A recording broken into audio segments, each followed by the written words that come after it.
In today's video, we're going to be taking a look at the Actions panel. So you'll find the Actions button at the top of your ordering screen, just above the Time tab. So if we select it, there's a lot of different things we can do in the Actions panel. And one of the biggest advantages of the Actions panel is the ability to multi-select items so that you can perform an action on multiple items at the same time. So the first thing we're going to look at is how to send certain items. So you can just select certain items from the list on the right. Or for example, if you wanted just to select an entire course, you can switch to the Course tab, select your full course, and then hit the Send button to send only those items to the bar or the kitchen. So any items that are not selected won't be sent. You can also use the Actions panel to transfer a receipt to another table. So right now my order is on table D4 in the dining room, but let's just say they would like to move to the patio. So I'm just going to select Transfer Receipt. And now you can see there's a lock on my table and it says, please move or merge the table. So I could transfer it to another table on this floor, or I could switch to my patio floor, select the table, and it's moved automatically to table P3 on the patio. You can also use the Actions panel to transfer certain items or entire seats. So for example, you could highlight certain items on the right, or you could switch to the seat view and be able to transfer the items on the entire seat.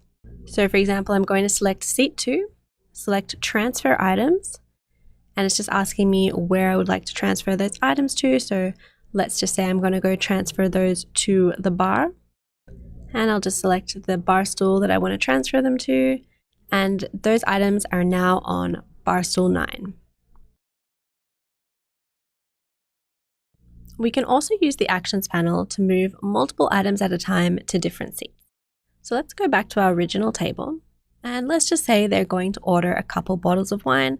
I'm going to put it on the table section because they're sharing these bottles of wine and I don't really know who's going to pay for them or if they're going to decide to split them at the end of their meal. So now let's just say they're requesting their bills and seat 3 says that they're going to pay for those 2 bottles of wine. So I can just go to the Actions panel and I'm going to select the table, so everything that's on the table, which is at the moment those 2 bottles of wine. And then I can select Move to Seat, select seat 3, and move those 2 bottles over to seat 3.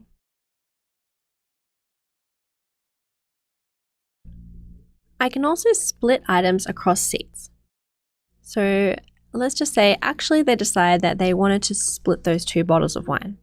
So I can highlight those 2 bottles of wine in the Actions panel and select Split Items Across Seats, select the seats that I want to split them across.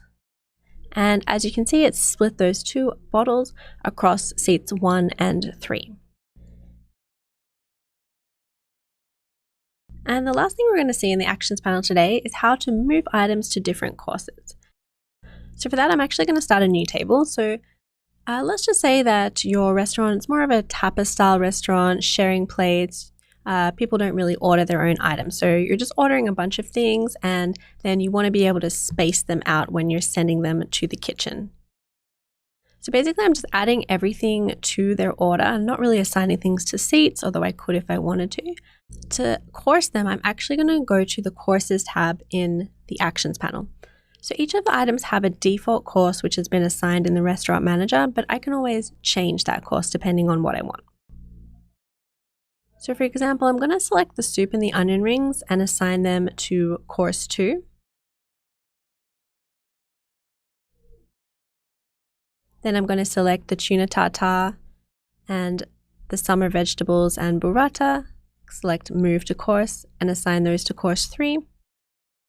And then I'm going to select the seafood linguine and the pea pesto and move that to course 4. So I've easily spaced those items out now depending on what the customers like or what I think is best.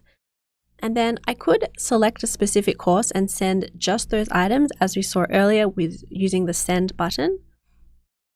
Or I could just go and hit the Send button and send the entire order. It will be printed with the course lines to the kitchen so the kitchen will get the entire order. And then when I want to let the kitchen know they're ready for their second course, I can just go to the course tab and fire those courses off. So for example, I want to fire course 2, I can just hit the fire button. When they're ready for course 3, I could also just hit the fire button.